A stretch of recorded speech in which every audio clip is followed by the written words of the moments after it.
La neige recouvrait tout. Il en tombait encore, des flocons que le vent faisait doucement tournoyer. C'était la première fois que Nicolas en voyait autant, et du fond de sa détresse, il ressentit de l'émerveillement. L'air glacé de la nuit saisit sa poitrine à demi nue, contrastant avec la chaleur de la maison endormie derrière lui, comme un gros animal repu, au souffle tiède et régulier. Il resta un moment sur le seuil, immobile, puis avança une main sur laquelle se posa légèrement un flocon, et sortit. Enfonçant ses pieds nus dans la neige que personne n'avait encore foulée, il traversa le terre-plein.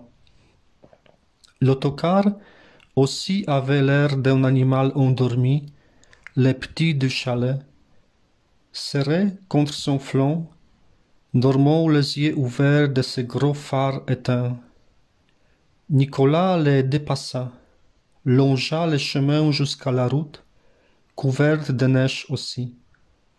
Il se retourna plusieurs fois pour voir les traces de ses pas, profondes et surtout solitaires, spectaculairement solitaires. Il était seul dehors cette nuit, seul à marcher dans la neige, pieds nus, en pyjama mouillé, et personne ne le savait, et personne ne le reverrait. Dans quelques minutes, ces traces seraient effacées. Passé le premier lacet, là où se trouvait la voiture de Patrick, il s'arrêta. Très loin, entre les branches des sapins, il aperçut une lumière jaune qui se déplaçait en contrebas, puis disparut. Sans doute les phares d'une voiture roulant sur la grande route dans la vallée. Qui voyageait si tard? Qui, sans le savoir, partageait avec lui le silence et la solitude de cette nuit? En sortant, Nicolas pensait marcher droit devant lui jusqu'à ce que ses forces le trahissent et qu'il tombe. Mais il avait si froid que presque inconsciemment, il s'approcha de la voiture de Patrick comme d'un refuge. Il fallut pour l'atteindre qu'il s'enfonce dans la neige jusqu'aux genoux. La portière n'était pas fermée. Il se hissa sur le siège du conducteur, recroquevilla ses jambes sous lui, essayant de se rouler en boule derrière le volant. Le siège, à son contact, était déjà trempé, glacial. Il glissa une main entre peau et ceinture, mais le liquide visqueux avait séché comme une croûte. Ce qui dégoulinait, c'était seulement de la neige. Grelottant, il garda la main au creux de son ventre, entre le nombril et ce qu'il n'aimait pas nommer, parce qu'aucun de ces noms ne lui semblait le vrai, ni zizi, qu'employaient quelquefois ses parents, ni verge, ni pénis, qu'il avait lu dans le dictionnaire médical, ni bite, qu'il avait entendu à l'école. Un jour, dans un coin de la cour de récréation, un copain avait sorti le sien et montré, pour faire rire, qu'il lui obéissait. Il se dressait quand il l'appelait en disant « Viens Toto, monte Toto ». Le copain l'attrapait entre deux doigts et, le tendant comme un arc, le faisait rebondir contre son ventre.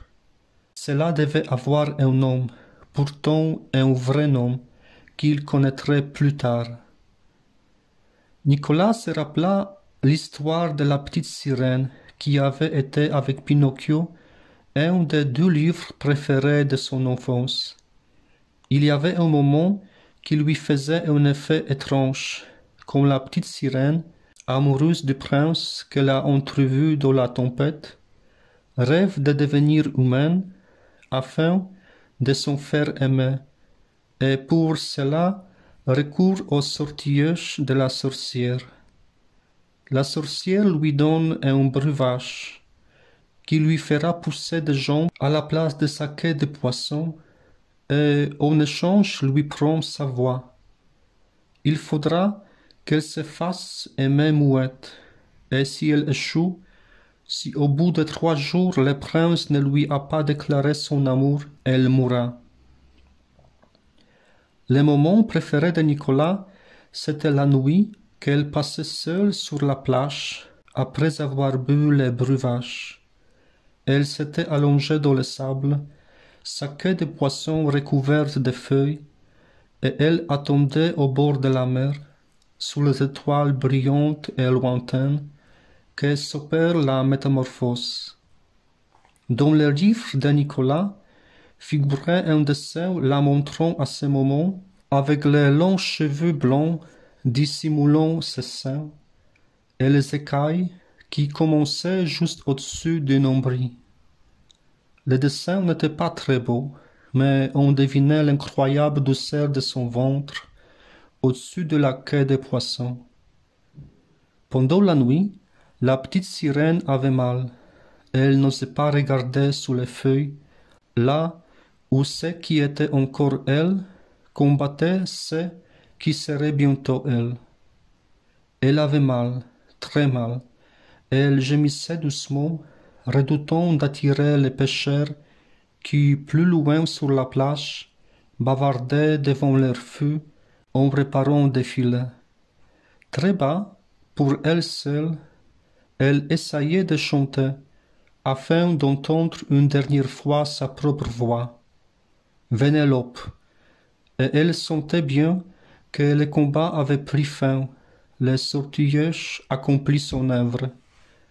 Elle sentait que sous les feuilles il y avait autre chose, que ce qui avait été elle était devenu autre chose.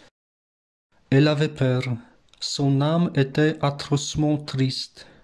Déjà sa voix s'était éteinte au fond de sa gorge. À tâtons, elle glissait les mains le long de son corps, et là, sous le nombril, où depuis la naissance commençaient les écailles, la peau, la si douce peau continuait. Rien ne bouleversait tant Nicolas que ces moments, très brefs dans le livre, mais qu'il pouvait passer des heures entières à imaginer, où les mains de la petite sirène découvraient ses jambes.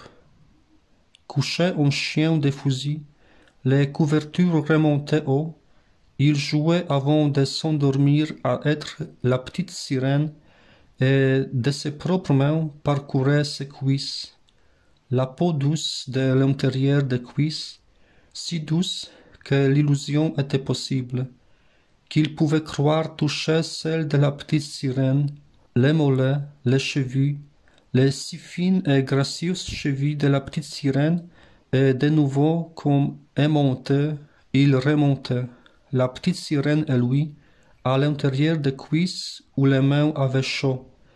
Et c'était si doux, si triste, cette sensation qu'il aurait voulu qu'elle dure toujours et qu'il se mettait à pleurer. À présent, il n'arrivait pas à pleurer, il avait trop froid, mais c'était encore plus comme dans l'histoire. Il n'était pas couché dans son lit, mais celle dehors, sous les étoiles brillantes et froides, entouré de neige brillante et froide, et tellement loin de tous, tellement loin de tout être, comme la petite sirène qui comprenait à l'aube qu'elle ne faisait plus partie du monde des habitants de la mer, et ne ferait pas partie de celui des hommes jamais. Elle était seule, si totalement seule, son autre secours, que sa propre chaleur et la douceur de son ventre autour duquel elle se levait, où elle restait réfugiée, claquant des dents, sanglotant de peur et de tristesse, sachant déjà qu'elle avait tout perdu et n'aurait rien en échange. Cela l'aurait rassurée d'entendre sa voix, mais elle n'avait plus de voix. Cela aussi c'était fini, et Nicolas comprit que pour lui aussi, que son destin serait le même. Personne n'entendrait plus sa voix, Il mourait de froid pendant la nuit. On retrouverait son corps au matin, bleui, durci pour une fine pellicule de gel, presque cassant. Ce serait Patrick sans doute qui le découvrirait. Il le sortirait de la voiture en le portant dans ses bras, tenterait de le ranimer en lui faisant de bouche à bouche, mais en vain. Ce serait Patrick aussi qui fermerait ses yeux agrandis par la souffrance et l'effroi. Il aurait du mal, les paupières gelées ne voudraient pas descendre. Tout le monde aurait peur d'affronter les regards épouvantés du petit garçon mort, mais Patrick trouverait une solution. Du bout de ses doigts bronzés et précis, il saurait assouplir, abaisser doucement les paupières, et ses doigts s'attarderaient sur le visage désormais sans regard, apaisé. Il faudrait prévenir ses parents. Toute l'école assisterait à son enterrement. Alors qu'ils ont imaginé le déroulement et ont tiré un peu de réconfort, une branche racla à la vitre de la voiture et la peur de faire là en lui de nouveau. Moins d'une bête que d'un assassin rôdant la nuit autour du chalet, prêt à dépecer les enfants qui auraient l'imprudence de s'en écarter, de quitter la bonne chaleur d'animal endormi. Il repensa à la voiture dont il avait aperçu les phares sur la grande route en contrebas, aux voyageurs qui seuls, cette nuit, veillaient avec lui, et resta aux aguets d'un bruit, du craquement feutré d'un pas sur la neige. Ses mains se blottissaient entre ses cuisses, dont il ne maîtrisait pas les tremblements, l'une d'entre elles en serrant cette toute petite chose qui n'avait pas de nom, et il ne pleurait pas, mais son visage se crispait d'épouvante. Il ouvrait la bouche pour crier sans produire un son, écarquillant les yeux, se composait un masque de terreur atroce pour que ceux qui le trouveraient comprennent rien qu'aller voir ce qu'il avait enduré avant de mourir, à quelques mètres d'eux, dans la neige et la nuit, pendant qu'ils dormaient tous.